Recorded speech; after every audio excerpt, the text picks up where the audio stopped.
Bonjour Winston. Jacques qui débarque à peine d'une petite virée dans une contrée bien connue, Bonn et Berlin, non? Oui, tout à fait. Oui, oui, j'étais en Allemagne la semaine dernière, l'autre semaine d'avant, pour faire un concert, un peu des retrouvailles à Bonn, effectivement. Ouais. Bon, et là, on La reste. ville de Beethoven, d'ailleurs. La Ben, ville c'est natale de ça. Beethoven. Ouais, exact. Et ce qui justifie en quelque sorte d'Heroica que vous allez présenter à nos héros de la santé à la Maison symphonique. Et ça, c'est vraiment une très bonne idée. Alors, c'est d'où, ça s'est présenté comment cette idée? En fait, moi, je ne suis pas tout à fait à l'origine parce que comment dire, ma participation à ce concert est le résultat d'un événement quand même assez tragique parce que c'est Boris Brott qui était le directeur artistique Ouais. de l'orchestre. Et bon, Boris était victime d'un accident, il s'est fait frapper tout bêtement un matin à Hamilton alors qu'il marchait sur le trottoir et il en est décédé. Donc, moi, j'étais en Europe déjà quand c'est arrivé et j'ai envoyé un message. C'est un bon ami à moi qui est directeur général de l'orchestre, Taras Kulic, donc j'envoie un message de sympathie. Et le hasard a voulu, donc, évidemment, on cherchait un chef pour ce dernier concert et que j'étais disponible. Bon, allez, j'avais quand même toujours une relation avec Boris, qui a joué un rôle important au début de ma carrière parce que j'ai, entre autres, bénéficié de bourses du Conseil des arts du Canada. Et Boris était du jury de ces concours. Donc, voilà, donc c'est aussi un petit peu grâce à son soutien. Je sais que c'est quelqu'un pour qui le développement des jeunes musiciens est important. Donc, c'est un peu ma façon aussi de lui rendre hommage. Et donc, effectivement, ils avaient conçu ce programme héroïque en hommage à nos soignants, donc les gens qui ont pris bien soin de nous durant cette terrible pandémie. Alors, c'est un programme très, très festif, en fait, parce que les héroïques, ça pétille voilà, d'énergie, c'est grandiose. Et puis aussi au programme La Fantaisie chorale, qui est un peu une curiosité. Moi, c'est la première fois que je dirige l'œuvre, mais ça aussi, c'est que c'est un peu comment dire, les premiers jets de ce qui sera l'hymne à la joie, la 9e symphonie. Donc, ça célèbre à la fois la paix, l'humanité, l'importance des arts, la force des arts pour nous unir aussi. Donc, des messages qui sont encore aujourd'hui, quand on regarde ce qui se passe un peu partout dans le monde, qui sont encore très, très pertinents. On ne peut pas être chef d'une formation ou d'un orchestre ou être impliqué dans la création comme vous pouvez l'être, Jacques, sans être touché par l'ensemble des événements qui, depuis 2 ou 3 ans, là, nous amènent dans toutes sortes d'états et de. C'est pas toujours évident, hein? Non, mais c'est sûr que ça a une résonance, parce que, comment dire, euh, je pense que le geste artistique en général a à la fois un impact, évidemment, sur nous comme êtres humains, comme humanité, comme société. Mhm. Et parfois aussi, ce n'est pas toujours le cas, mais il y a des situations, effectivement, ça peut nous remuer très, très profondément. Moi, une des choses qui m'a le plus touché au début de la pandémie, c'est de voir à quel point, par exemple en Italie, hein, qui avait été très, très sévèrement touché, le besoin des gens à sortir sur les balcons pour chanter ensemble, la puissance de ce geste unificateur de pouvoir célébrer ensemble, de pouvoir donc communiquer ensemble, communier ensemble par la musique. J'ai trouvé ça très, très fort, très touchant. Je pense que ça nous a aussi permis une sorte de prise de conscience générale dans la société, de l'importance des arts dans nos vies, l'importance de la culture dans nos vies. Moi, je me souviens, quand les trucs ont commencé à réouvrir, j'aime beaucoup aller au théâtre. Les premières fois que je suis allé au théâtre, quand les choses ont commencé à repartir un peu, l'émotion que j'ai ressentie de me retrouver dans une salle avec d'autres gens à vibrer, à assister à un événement. Donc, la puissance de l'art vivant, c'est quelque chose qui est, je pense, important dans nos vies, et puis il faut le célébrer. Absolument.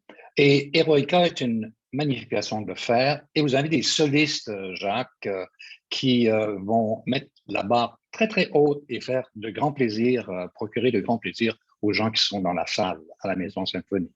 Ben, tout à fait. Comme je disais, là, dans la fantaisie chorale, euh, qui est une œuvre qui, d'ailleurs, l'œuvre a été créée, Beethoven a composé ça assez rapidement pour un concert à Vienne, au Théâtre An der Wien en 1808, où il a présenté pour la première fois, donc c'était la création de la 5e et de la 6e symphonie de Beethoven, parce qu'on sait un concert complet consacré à ses œuvres, un concert très long. Et comme ça se faisait beaucoup à l'époque, dans un concert où on pouvait présenter une ou deux symphonies, il n'était pas rare qu'on présente aussi un concerto pour piano, des airs d'opéra, une sonate pour piano seul, donc une œuvre chorale. Donc, il y avait tout ça qui était intégré dans le programme et Beethoven voulait terminer ça en unifiant justement tous les participants à ce concert assez historique dans une œuvre qui est assez particulière, donc cette fantaisie chorale qui met en vedette donc le piano d'abord. Beethoven était lui-même donc le soliste pour la présentation de cette œuvre. Et l'œuvre s'ouvre par une sorte de grande cadence pour piano qui fait quelque chose comme 3 minutes et demie. Et donc, on aura Jean-Philippe Sylvestre qui sera notre pianiste soliste pour l'occasion. Et l'œuvre fait appel aussi à 6 solistes vocaux, donc Jacqueline Woodley, Suzanne Taffo, Rose Nagar-Tremblay, que je vais incidemment retrouver parce que j'ai vu qu'elle était candidate pour le concours international de Montréal dans quelques semaines et j'aurai le plaisir de diriger la demi-finale et la finale. Donc, ça vient qu'elle va connaître un bon succès là-bas. Ça, c'est une très bonne nouvelle, Jacques. C'est une très bonne nouvelle, Jacques, pour les demi-finales et la finale que vous dirigez l'Orchestre symphonique de Montréal à la Maison symphonique. Oui, oui. Donc, ça va être un joli marathon parce que pour l'instant, je crois qu'il y a 21 candidats d'inscrits. Chacun présente 6 airs. Donc, si vous faites le calcul, ça fait à peu près 130 airs d'opéra qu'il faut avoir ou de concerts qu'il faut avoir dans la tête. Donc, ça va être un joli marathon. Voilà. Et puis, pour compléter notre brochette de solistes pour la fantaisie chorale, donc chez les hommes, on a Emmanuel Hassler, Matthew Dallin et puis Jean-Philippe Miklich aussi. Donc, exactement. Il y en a quelques-uns. Jean-Philippe, j'ai déjà travaillé avec lui. Jacqueline Woodley, j'ai également déjà travaillé avec elle. Les autres, ça va être une première collaboration. On se voit là, pour la première fois ce soir en répétition.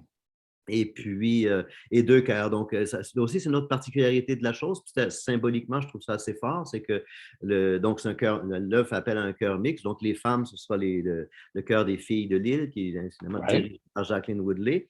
Et puis, les chantes musiciens, qui sont donc la section d'hommes du chœur, qui est préparée par Gilbert Patnaud. Donc, ça va être une fête très, très, très joyeuse et très festive. Je pense qu'il faut également souligner le fait qu'il y a un commanditaire. Et le commanditaire, c'est Medicom. Et Medicom rend la chose possible parce qu'un concert comme celui-là, évidemment, il y a des frais quand même assez élevés compte tenu de la participation de tout ce monde-là. J'aimerais, pas nécessairement en conclusion, mais j'aimerais qu'on aborde un petit peu votre popularité, si je peux ainsi m'exprimer, pour diriger des orchestres. Parce que là, coup sur coup, il y a, vous serez avec le Trouvère, Il Trovatore, avec l'Opéra de Montréal. Ensuite, vous allez à Toronto, si je ne m'abuse, pour un Carmen et le Songe d'une nuit d'été pour Vancouver. Ouais. Alors, coup sur coup, c'est trois grosses bouchées dans le monde de l'opéra. Oui, en fait, la saison prochaine, c'est pour moi une grosse saison d'opéra. J'ai en tout, je crois, 5 ou 6 productions d'opéra, 2 ou 3 qui ne sont pas encore officiellement annoncées, là, mais j'ai un Werther qui va se faire aussi en Europe au printemps prochain, et puis j'ai une Tosca aussi sur la côte ouest. Donc, l'année prochaine, et ça tombe comme ça, c'est une grande voilà, c'est une saison. Mais j'ai toujours eu cette affinité avec les chanteurs, particulièrement. Depuis le début de ma carrière, j'ai été accompagnateur de classes de chant, j'ai moi-même été membre d'une chorale, donc la voix humaine est quand même peut-être le plus bel instrument qui puisse exister. Et j'ai vraiment cette affinité avec les chanteurs. Et j'essaie toujours dans ma carrière d'avoir un équilibre entre le travail symphonique et le travail lyrique. Et puis, donc là, pour l'occasion, le programme qu'on va faire avec l'Orchestre classique de Montréal en est un bel exemple, avec ce monument de la littérature orchestrale qui est la troisième symphonie de Beethoven, l'héroïque, et une œuvre donc qui est à la fois solistique et chorale, donc avec ce sextuor de solistes. Donc, pour moi, c'est le meilleur des mondes. Voilà, je me considère très privilégié de pouvoir naviguer dans ces univers-là et puis un peu partout sur la planète aussi. En même temps, je me souviens de votre passage à l'Orchestre symphonique de Trois-Rivières. D'ailleurs, vous êtes originaire du Cap-de-Madeleine, je crois. Exactement. Oui. Et puis, de votre passage à Trois-Rivières, où vous avez fait l'Orchestre de Trois-Rivières fait un bond considérable lors de votre passage là-bas. Et ça se poursuit. la qualité de l'orchestre est indéniable. Et je me demandais si vous vous ennuyez pas parfois de votre présence là-bas. Ben, en fait, c'était en avril, je crois, ça a été l'occasion de retrouvailles pour moi. Parce que on m'a demandé, donc, je suis retourné diriger un concert qui a été vraiment très, très spécial. C'est vrai, j'ai passé 12 ou 13 ans à la tête de l'Orchestre de Trois-Rivières et on a construit vraiment de très belles choses ensemble sur le plan artistique. Il y avait une complicité extraordinaire avec les musiciens. Et dès la première répétition, j'ai quitté, moi, le Trois-Rivières en 2018, si je ne me trompe pas, 2016, 2018, j'ai un doute, 2016, je crois.